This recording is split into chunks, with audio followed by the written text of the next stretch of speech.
मेरी आंखों में देखो। तुम्हें क्या लगता है दुनिया हथियारों से चलती है, पैसे से चलती है? गलत। दुनिया सिर्फ एक चीज से चलती है, संकल्प, विल पावर। अगर तुम्हारे पास लोहे की मांसपेशियां हैं लेकिन दिमाग कांच का है तो तुम हार जाओगे। लेकिन अगर तुम्हारा शरीर टूट चुका है, हड्डियां चकनाचूर हैं, लेकिन दिमाग कह रहा है मैं नहीं रुकूंगा, तो भगवान को भी तुम्हारे लिए रास्ता बनाना पड़ेगा। आज का विषय है मन की शक्ति, द पावर ऑफ माइंड। शूरवीर के लिए कुछ भी असाध्य, इम्पॉसिबल नहीं है, और विद्वान के लिए कोई भी जगह दूर नहीं है। इसमें हम चाणक्य और चंद्रगुप्त के जीवन की वो घटना देखेंगे जब चंद्रगुप्त का शरीर हार मान चुका था, मौत सामने थी, लेकिन चाणक्य ने उनके दिमाग के ताले खोलकर उन्हें मृत्युंजय बना दिया। गर्मी, झुलसा देने वाली गर्मी। कल्पना करो कि तुम रेगिस्तान के बीच में हो। पानी की आखिरी बूंद 2 दिन पहले खत्म हो चुकी है। होठों पर पपड़ी जम गई है, जीभ तालू से चिपक गई है, आंखों के सामने अंधेरा छा रहा है। तुम्हें पता है कि अब अंत करीब है। गिद्ध तुम्हारे ऊपर मंडरा रहे हैं। क्या तुम चलोगे या गिर जाओगे? 99% लोग गिर जाएंगे, लेकिन वो 1% जो अपने दिमाग को आदेश देते हैं, वो रेगिस्तान पी जाते हैं। आज की कहानी उसी 1% की है। चंद्रगुप्त और चाणक्य एक गुप्त मिशन पर थे। उन्हें सिंध के रेगिस्तान को पार करके दुश्मन की सीमा में घुसना था। रास्ता छोटा था लेकिन बेहद खतरनाक, मौत की घाटी। उनके पास घोड़े थे, पानी था, लेकिन रेगिस्तान धोखेबाज होता है। एक रेत का तूफान, सैंडस्टॉर्म आया, सब कुछ उड़ गया। उनके घोड़े भाग गए, उनका पानी का मश्क वाटर बैग फट गया। वे दोनों अकेले रह गए, मीलों दूर तक सिर्फ रेत। 3 दिन बीत गए, चंद्रगुप्त का शरीर जवाब दे गया। वो एक युवा योद्धा थे, लेकिन प्रकृति के आगे योद्धा भी बच्चे बन जाते हैं। चंद्रगुप्त रेत पर गिर पड़े। उनका गला इतना सूख गया था कि आवाज भी नहीं निकल रही थी। उन्होंने इशारे से चाणक्य को कहा, आचार्य, अब और नहीं, मैं यहीं मरूंगा, आप आगे जाइए। चाणक्य की हालत भी खराब थी, लेकिन उनकी आंखों में एक अजीब सी चमक थी। चाणक्य ने देखा कि भारत का भविष्य, उनका सम्राट, हार मान रहा है। क्या उन्होंने चंद्रगुप्त को पानी दिया? नहीं, पानी था ही नहीं। क्या उन्होंने सांत्वना दी? नहीं। चाणक्य ने वह किया जो सिर्फ एक क्रूर गुरु कर सकता है। चाणक्य चंद्रगुप्त के पास बैठे।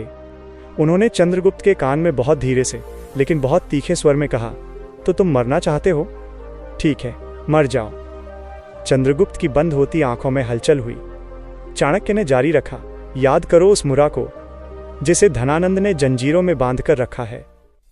लेकिन चंद्रगुप्त कहाँ होगा? वो यहां रेत में पड़ा होगा, एक कायर की तरह। चाणक्य की आवाज तेज होती गई, तुम्हें प्यास लगी है? तुम्हारे पैर दुख रहे हैं? उन जंजीरों का दर्द सोचो। उठो। अगर शरीर नहीं चल रहा तो इसे घसीटते हुए ले चलो। लेकिन अगर तुम आज यहां मरे तो मैं दुनिया को बताऊंगा कि चंद्रगुप्त कोई सम्राट नहीं था, वो एक भगोड़ा था। ये शब्द पानी नहीं थे, ये तेजाब थे। ये चंद्रगुप्त के दिमाग के उस हिस्से में गिरे जहां इमोशन और गुस्सा सो रहा था। अचानक चमत्कार हुआ। चंद्रगुप्त, जिसका शरीर हिल भी नहीं पा रहा था, उसकी मुट्ठियां भींच गईं। रेत उसकी मुट्ठी में पिघलने लगी। उसकी आंखों से आंसू नहीं, आग निकली। उसने एक जोर की दहाड़ मारी। नहीं। चंद्रगुप्त लड़खड़ाते हुए खड़ा हुआ। उसका शरीर कांप रहा था, लेकिन उसका दिमाग अब एक ही तस्वीर देख रहा था। शरीर कह रहा था रुक जाओ, मन कह रहा था भागो। और जब मन आदेश देता है तो शरीर को गुलाम की तरह मानना पड़ता है। वे चले, 1 घंटा नहीं, पूरी रात। और अगली सुबह उन्हें एक ओएसिस मिल गया, पानी। चंद्रगुप्त ने पानी पिया, लेकिन वो वहां अपने पैरों पर चलकर पहुंचा था, उस शरीर के साथ जो 20 घंटे पहले मर चुका था। यह शरीर की ताकत नहीं थी, यह संकल्प की ताकत थी। क्या समझे? तुम्हारे पास संसाधन, रिसोर्सेज की कमी नहीं है, तुम्हारे पास संकल्प की कमी है। चाणक्य नीति से मन की शक्ति के 3 परम नियम सीखो। 1. अपने क्यों को ढूंढो, फाइंड योर व्हाई। अगर तुम्हारा लक्ष्य सिर्फ पैसा या गाड़ी है तो जब मुसीबत आएगी तुम रुक जाओगे, लेकिन अगर तुम्हारा लक्ष्य इमोशनल है तो तुम नहीं रुकोगे। अपने दिमाग को एक इमोशनल वजह, इमोशनल रीजन दो। दिमाग लॉजिक के लिए नहीं, इमोशन के लिए काम करता है। 2. शरीर मन का गुलाम है। Body is the slave of mind. तुम कहते हो मुझसे नहीं होगा, मैं थक गया हूं। यह झूठ है। वैज्ञानिक कहते हैं कि जब तुम्हारा दिमाग कहता है मैं थक गया हूं, तब तुम्हारे शरीर में अभी भी 40% ऊर्जा बची होती है। इसे 40% का नियम कहते हैं। चाणक्य ने चंद्रगुप्त की वही रिजर्व ऊर्जा, रिजर्व एनर्जी बाहर निकाली। जब तुम्हें लगे तुम टूट गए हो, खुद को याद दिलाओ, ये सिर्फ मेरा मन खेल रहा है, अभी तो मैं आधा भी नहीं थका। 3.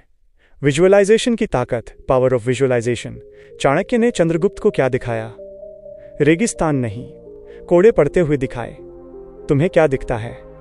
मुसीबत या जीत? अपने दिमाग में अपनी जीत की फिल्म चलाओ।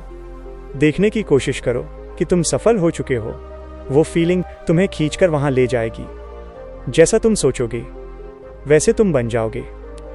निष्कर्ष, कंक्लूजन, तुम्हारे अंदर एक परमाणु बम, न्यूक्लियर बॉम्ब रखा है।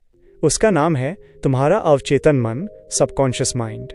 तुम छोटे मोटे पटाखों से खेल रहे हो, बाहरी दुनिया की छोटी मोटी मुश्किलों से डर रहे हो। जिस दिन तुमने अपने मन का स्विच ऑन कर दिया, उस दिन रेगिस्तान में भी नदियां बहने लगेंगी। चंद्रगुप्त ने मौत को हरा दिया क्योंकि उसने अपने मन को जीत लिया था। तुम किसे हराना चाहते हो? आलस को, गरीबी को, असफलता को? तो आज, अभी अपने मन को आदेश दो। निवेदन मत करो, गिड़गिड़ाओ मत, आदेश दो, चल, उठ, और तब तक मत रुक जब तक जीत न मिले। जाओ और अपनी दुनिया को अपनी मुट्ठी में कर लो।